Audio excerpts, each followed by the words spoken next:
Hai, balik lagi di channel YouTube gua. Nama gue Kinanti Larasati, panggil aja Kinan. Dan terima kasih buat kalian yang sudah mau ngeklik video ini. Dan di video kali ini, ya kayaknya udah lama gue nggak ngebahas tentang Redford.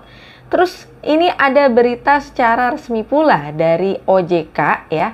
Di sini ada dari SWI, Satgas Waspada Investasi ya, ditemukan ada 13 entitas investasi tanpa izin ya.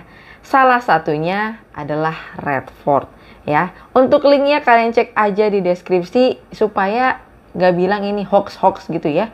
Ini langsung dari website resminya ojk.go.id. Nah, ini kalau kita cek bagian lampirannya di nomor 11 ya, Redford, penyelenggara perdagangan aset kripto tanpa izin. Padahal banyak pemain orang Indonesia, atau kalau kita cek aja di YouTube gitu ya, yang nge-share orang-orang Indonesia. Kayaknya memang targetnya orang Indonesia, tapi kenapa ya gak diurus untuk perizinannya? Kan jadi tanda tanya ya. Tapi yang diunjukin MSB dari Amerika gitu ya. Tapi jelas-jelas targetnya orang Indonesia. Oke. Tapi bukan cuman itu ya. Contoh nanti kalian pasti ngebandingin Binance, Hotbit, Get.io dan yang lainnya ya, yang ilegal juga nggak ada di Indonesia. Tapi itu ada di CoinMarketCap atau CMC. Tapi untuk Redford ini jelas nggak ada di CoinMarketCap. Seperti video gue sebelumnya udah gue cek juga. Bahkan koin-koin yang mereka jual sebagai aset kripto di sini itu juga cuma ada di aplikasinya ya. Jadi ya udah jelas ini ya manipulasinya ya, grafik-grafiknya, candlesticknya, terus ya naik turunnya ya yang punya aplikasinya yang tahu, karena koinnya nggak ada di mana-mana. Mungkin nanti Picoin ada di Redford juga atau mungkin di ROBD ya, sama-sama jual koin settingan, koin yang nggak ada di mana-mana, cuma ada di aplikasinya aja. Nah, seperti ini ada yang tanya nih ya, Anto, Bang, apakah masih aman untuk memainkan Redford dari bulan ini ke depan karena kabarnya Redford ilegal?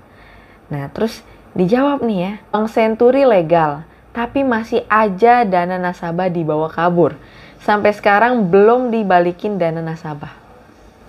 Nih, yang udah legal aja bisa begini, apalagi nih yang nggak legal gitu loh pemikirannya. Jangan dibandingin sama yang jelek gitu ya.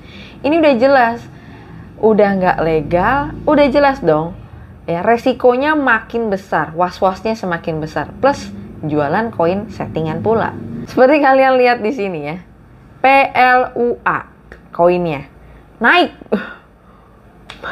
Ya, di sini udah, aduh, gue nggak perlu ngejelasin gimana ini, kayak udahlah, melek mata lah, ya.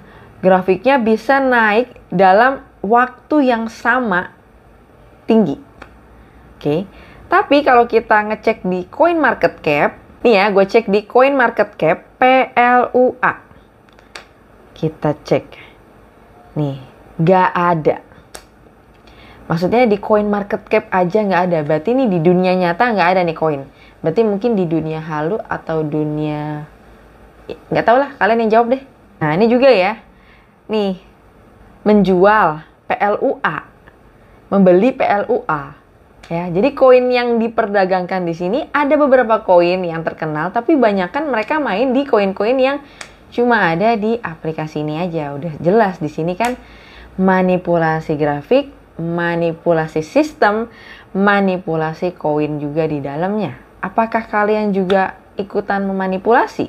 Nah, terus juga waktu gue ngebahas ya, itu wajib banget pakai kode referral, tapi sekarang sudah tidak ya. Nah, ada yang komen nih, kode referral biar tahu info ini melalui siapa. Itu bisnis biar dapat reward. Nggak kayak gitu cuy, gitu ya, tidak seperti itu. Atau bahkan ada kemarin juga kalau tidak salah yang komen kayak, Kak, sebenarnya lazim nggak sih kita dapat sinyal untuk trading? Sebenarnya untuk kita dapat sinyal itu bisa. Misalkan kalian join di sebuah komunitas. Komunitas itu misalkan main di platform A yang sudah legal. Kalaupun tidak legal di Indonesia, sudah ada di CoinMarketCap. Dan kalian bisa lihat tuh urutan listnya mereka, exchange ini urutan keberapa sih. Jadi kalian nggak terlalu was-was gitu. Nah, tapi kalau udah ngasih sinyal, cuma ada di aplikasinya aja koinnya, ya masa kalian masih mau percaya? Kalau untuk sinyal, ya beberapa gue tahu ada kayak komunitas, misalkan platform A yang sudah ada legal di Indonesia, kumpul, terus kita saling sharing gitu ya. Kita open posisi jam segini, kita main gini di koin ini, mungkin bisa itu ya, tapi legal. Dan juga tidak memaksakan kalian untuk mengundang orang ya. Jadi aplikasi ini sebenarnya aplikasi trading atau aplikasi untuk ngajak-ngajak orang sih. Terus kalau gue nih ya, setiap gue ngebahas gue pasti nyari sosial medianya. Nah ini unik nih. Setelah gue bahas beberapa bulan berjalan, muncul nih ya YouTube-nya atas nama Redford di sini dengan subscribernya udah 103.000. Wow, dengan videonya ada 22 video. Mantap betul kan? Ya kan? Dan diupload terakhirnya di 1 bulan yang lalu. Kalau kita lihat about-nya di sini, masih sangat terbilang baru. Untuk joinnya di 18 Maret 2022. Tapi subscribernya udah 103.000. Wow. Ya, apakah beli subscriber? Ya kalian yang tentuin sendiri ya. Terus di sini juga menariknya ada nih muncul nih namanya John Casper, bukan hantu ya, bukan film hantu ya, bukan kartun hantu ya, sebagai CEO dari Redford Exchange. Nih ya. Videonya seperti ini. Bentar. Nih ya. Nih ya. Oke, ini memperkenalkan diri lah. Lagi-lagi seperti ROBD yang kemarin udah memunculkan 2 orang ya, berpenampilan layaknya seorang manajer, CEO atau apa, tapi nggak menjelaskan namanya siapa, ya jabatannya apa, tiba-tiba muncul dan cuma ngomong hai. Dan yang anehnya lagi, kenapa komentarnya dinonaktifkan? Kenapa gitu loh? Tuh, ini juga dinonaktifkan ya untuk komentarnya. Padahal kan kita pengen berkomentar, misalkan gimana, mau nanya apa, mau gimana gitu kan. Tapi ini jelas ini nonaktifkan. Tanda tanya kan, kenapa gitu? Takut diapain gitu kan? Terus Redford ini juga, ini gue agak gimana ya bahasnya? Heart of Hope. Ya, di sini hati harapan. Jadi hati harapan ini bekerja sama atau di bawah naungan dari Redford dan juga ROBD. Ya, tujuan dari hati harapan atau Heart of Hope ini ya, bagus, berbagi-bagi kepada sesama, sembako ataupun kebutuhan yang lainnya, bagus, baik ya. Tujuannya mulia ya. Tapi kalau kita menarik ke belakang sumber dananya seperti apa? Kalau memang adalah uang-uang member ya yang dipaksakan untuk ya bersedekah, untuk berbagi ya. Maksud gua kayak ustadz siapa gitu ya yang mewajibkan, maksudnya itu kan atas dasar hati kita, keikhlasan kita, dan kita juga yang bisa menentukan ukurannya berapa sih yang bisa kita sumbangkan. Mungkin kita masih lagi ada keperluan apa, kebutuhan apa, tapi kalau dipatok ya jelas ini kayaknya agak gimana gitu ya. Dan juga pengelolaannya seperti apa, yayasan ini kan juga tidak tahu ya dalam aliran ataupun laporan keuangannya seperti apa gitu kan, dana yang masuk seperti apa ya. Tujuannya baik, tapi sekali lagi sumbernya itu yang deng, kalian juga udah pasti tahu baunya bau-bau apa ya. Terus seperti ini ya, mengadakan pertemuan. Terus ini gue juga menemukan ya, tadi kan naik ya untuk candlesticknya, ini juga turunnya langsung terjun gitu.